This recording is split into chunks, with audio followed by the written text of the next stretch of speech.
How I ended up in an orphanage for a few weeks and almost lost my mind. I never thought I'd end up in an orphanage. It was one of those situations that felt unreal until it actually happened to me. I was 14 years old, and my family was, to put it lightly, far from perfect. My dad was a drunk, my mom was always working some shady jobs, and home was basically chaos. I thought this was normal, that every family had their own problems, until one night changed everything. The day everything went to S asterisk asterisk asterisk. One evening, my dad came home drunker than usual. Normally, he'd just mumble to himself and pass out, but that night, he was in a special kind of rage. He started screaming at my mom, smashing things in the kitchen, and I genuinely thought he was going to hit her. I don't know what got into me, but I stepped in between them and yelled, "Leave her alone. I'm sick of this as asterisk." Dumbest decision of my life. My dad turned to me with pure rage in his eyes, swung his hand, and I hit the floor so hard that my ears were ringing. My mom started screaming. Someone was banging on the door, and within minutes, the police burst into our apartment. Turns out, our neighbors had called the cops after hearing the yelling. They picked me up, asked if I was okay, then pulled me to the side. While my mom was crying, my dad was yelling that this is all bull asterisk asterisk asterisk asterisk. One of the officers looked at me and said, "You're better off staying somewhere else for a while. Welcome to the orphanage, kid." I thought they'd send me to some relative's house, but nope, there was no one suitable. So they put me in a state-run orphanage for a while. And that's when I realized that life could get even worse. You walk into a place where nobody knows you, and you don't know anyone. The kids there? All different kinds. Some were real orphans. Some had run away from home. And some, like me, had been taken away from toxic families. From day one, I knew I had to stay on guard. Food? Decent. But don't leave your plate unattended or it'll disappear. Personal belongings? If you have anything valuable, hide it or lose it. Social dynamics? You quickly figure out who's the alpha and who's the target. For the first few days, I just kept my mouth shut. I was in shock, pissed off, lost, and worst of all, I felt completely unwanted. But the worst part? Nighttime. When the lights went out, you could hear crying, whispering, fights breaking out in other rooms. Some kids tried to escape. One night, I woke up because a guy in the bed next to mine was trying to steal from my pockets. I wasn't a fighter. But after that, I learned how to punch someone in the face.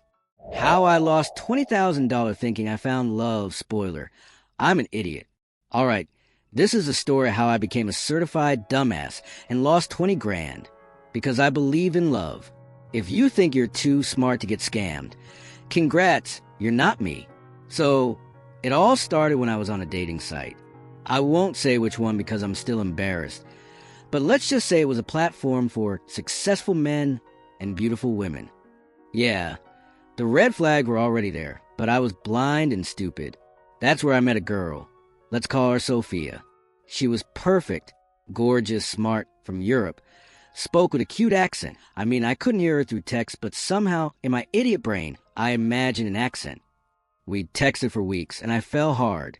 Sophia was sweet, caring, kept telling me how she hated jerks and fake men, but that I was different. Sound suspicious? Of course. But I was like a dog being thrown a bone, and I ate it up, and then the real fun began. She told me she worked for a private investment platform that made crazy profits. She said it was exclusive, invite only, but since she felt a special connection with me, she was willing to let me in. This is where I should have said, hell no. Instead, I said, wow, really? Sophia explained that if I invested money, I could triple it in a month. She even sent me a fake website that had charts, testimonials, screenshots of payouts. I was 100% convinced it was legit. So, I sent $5,000. The site showed my balance growing. The charts were moving up, the numbers looked great, and Sophia kept saying, "You're gonna be rich, baby." I was hooked. I sent another $15,000. 3 weeks later, my account showed I had $60,000. I was ready to withdraw my earnings. But of course, I could withdraw a damn thing. The site gave me an error. Verification required. deposit an additional $5,000 to activate withdrawals. And that's when it finally hit me. I started Googling, found a forum where people were already exposing the scam. I messaged Sophia. Her account was deleted. I contacted customer support. The entire site disappeared in 2 days. My 20 grand vanished into thin air. I just sat there, staring at my screen, feeling like the biggest idiot alive. So here's my advice. If a hot girl from a dating app offers you an amazing investment opportunity, run. How I almost got kidnapped in Egypt and felt like the main character in a crime thriller. This was supposed to be a normal vacation. Warm sea, cocktails, Instagram pics. Instead, I almost ended up tied up in some dark room, wondering how the hell my life turned into a horror movie. I was in Egypt with my best friend. Let's call her Sophia. We checked into a nice hotel and everything seemed perfect. But we were immediately warned. Don't go out alone at night, especially outside the tourist areas. Of course, we were like, yeah, we're careful. But by the second day, we decided that all these warnings were just over-exaggerated horror stories. So we went exploring at night. And that's when the nightmare started. We were walking around a market, taking pictures, enjoying the vibe. Then this random guy came up to us, super friendly, saying he owned a shop with the most beautiful dresses, and if we wanted, he could show us some exclusive designs at a special price. I wasn't stupid, so I immediately said, no thanks. But Sophia, she loves shopping. She was like, oh come on, let's just take a look. What if he actually has something nice? The guy smiled and said the shop was just around the corner. And at that moment, every survival instinct in my body screamed, get the F** out. ***. But Sophia was already following him, so I had no choice but to go with her. We turned into a dark alley, and suddenly the shop turned out to be a dirty, windowless room. Froze. My stomach dropped. Sophia stepped inside, and that's when I noticed 2 other men sitting in the corner. The guy shut the door behind us. That's when I knew we were F** edition***. One of the men stood up and started walking toward us. Sophia opened her mouth to say something, but before she could, I grabbed her wrist and kicked the door as hard as I could. Thank God it swung open, and without thinking I just bolted, dragging her with me. We ran full speed back to the main street, screaming, help! Police! And I saw those guys stop, hesitate, then quickly disappear back into the alley. We sprinted back to the tourist area, completely shaking with fear. And you know what's terrifying? Back at the hotel, they told us that this is how girls actually get kidnapped. They lure them into shops, and once you're inside, you're gone. No signal, no way out. After that, I never walked alone in a foreign country again. And if anyone ever offers me special dresses for a good price, I'm running the hell away. How I accidentally prevented a Columbine in my school. This story is so insane that it still feels like something out of a movie. And the scariest part? It actually happened. I went to a pretty normal American high school. Not some elite academy, but not a complete dump either. Like any school, we had the usual cliques. The popular kids, the nerds, the jocks, and of course, the outcasts. You know, the guys who always wore black, hated everyone, and constantly talk about getting revenge on the world. One of those guys was a kid we'll call Trevor. He was quiet, kept to himself, but had this disturbing vibe. Always in a long black trench coat, writing weird stuff in his notebooks, and honestly, just looked like the type of guy who would end up on the news for all the wrong reasons. I didn't interact with him much, but one day, during lunch, he approached me himself. Trevor, hey, have you ever wanted to wipe this world off the face of the earth? I nearly choked on my sandwich. Me what? Trevor, people are trash. They deserve to pay. I just nodded awkwardly, acting like I didn't hear that. But inside, I was freaking out. Over the next few days, I started overhearing snippets of conversations between Trevor and his friend. Let's call him Brad. They would whisper near their lockers, exchange weird notes, and kept mentioning April 20th. If you don't get the reference, April 20th, 1999 was the Columbine shooting. At this point, I was genuinely scared. I started paying attention whenever I passed them in the hallways. One day, near the library, I heard this. "Brad, the weapons will be ready. We just need to decide who to start with." "Trevor, we start with the ones who laugh last." And that's when my brain just screamed red flag. I knew that if I was wrong, I'd look like a paranoid idiot. But if I was right, the next day, I walked straight into the school counselor's office and said, "I think someone is planning a Columbine at our school." I told them everything I had heard. At first, they didn't believe me, but when I gave them the specific dates, names, and even repeated their exact words, they took it seriously. The next day, Trevor and Brad were taken in by authorities. They searched their lockers and found detailed maps of the school, labeled with attack plans, a hit list, and even proof that they were trying to get weapons. When I heard that, my hands started shaking. I had literally stopped a school shooting. After that, Trevor and Brad were expelled and sent to a psych facility. And me? Well, I still don't know if I was a hero or if I just got lucky. But one thing I do know for sure, it's better to look like an idiot than to regret staying silent. How I found out my mom was the villain in my life. This is a story I couldn't process for a long time. Honestly, even writing about it makes my hands shake a little. But man, this was the most messed up thing I've ever experienced. My dad is military, not just a guy who works in the army. He lives for it. Hardcore, disciplined, always dreamed of serving his country. When I was 15, he got deployed to an active war zone. Pretty insane, right? My mom and I stayed home. She worked a regular office job, and as far as I knew, she was a loyal, devoted wife, waiting for my dad to come back. But, bro, I was so unbelievably naive. A few months passed, and I started noticing weird things. My mom was too happy. Not that I wanted her to be miserable, but like, your husband is at war, and suddenly you're looking better, laughing more, and going out late at night? Kinda suspicious. I didn't want to think about it. I told myself I was just overthinking. Until that one night. I came home earlier than usual from hanging out with friends. The moment I walked in, I felt something was off. There were men's shoes in the hallway, and they weren't my dad's. My heart dropped. My brain put the pieces together in an instant. I quietly walked toward my parents' bedroom. The door was slightly open, and I saw my mom in bed with some bald dude. I literally froze. Just stood there like an idiot, staring at this nightmare in real time. They didn't even notice me at first. And then when my mom turned and saw me, her face went completely pale. I didn't say a word. I turned around and walked out of the house. Just left into the night. I had no idea what to do. Tell my dad? Stay silent? Pretend I never saw this? My mind was in absolute chaos.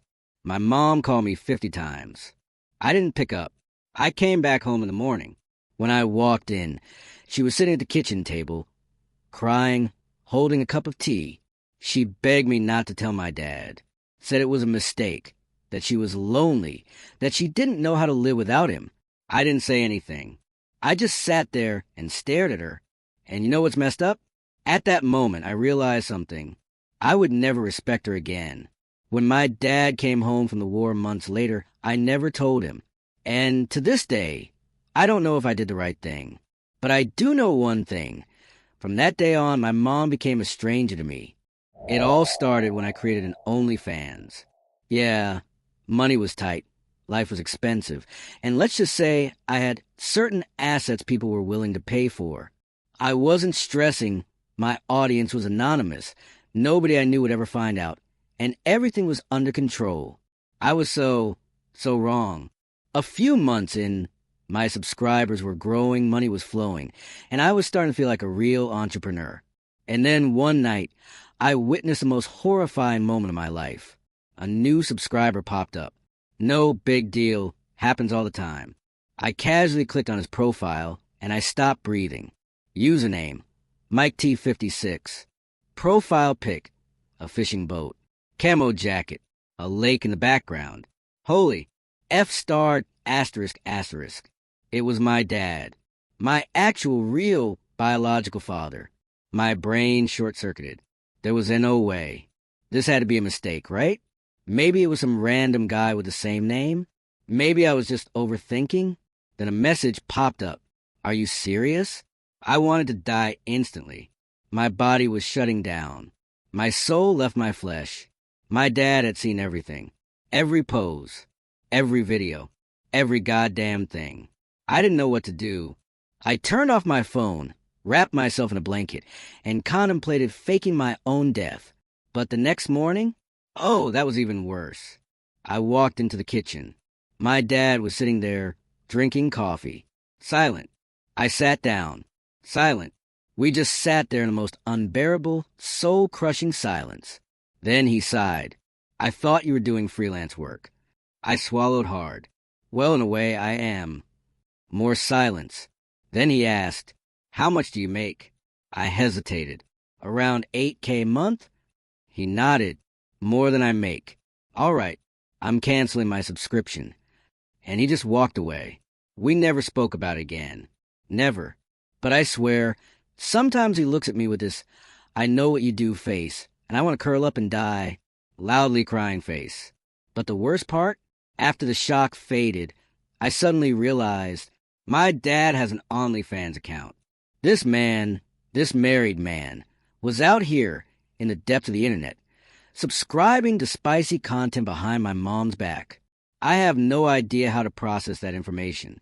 I don't want to know. I don't want to think about it. Ever. I was 17, home alone for the weekend because my parents went on a trip. That meant two things.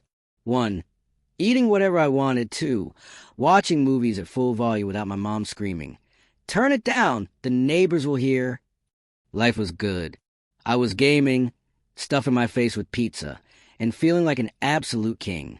But around 11 p.m., something happened that made me question every decision I had ever made.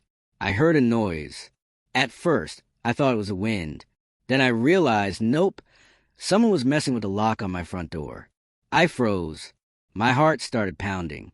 I was completely alone, neighbors were far away, and my phone was in the kitchen. Why the hell did I leave it there? I moved carefully to the window and saw a shadow. Two silhouettes. One was fumbling with the lock, while the other stood guard. My brain went into full Home Alone mode. I wanted to believe I'd be brave, but in reality, I was shitting myself. My options: grab a kitchen knife and confront them. 0% chance. I'm not John Wick. Call the cops. Phone's in the other room. Make them think I wasn't alone. I chose option 3.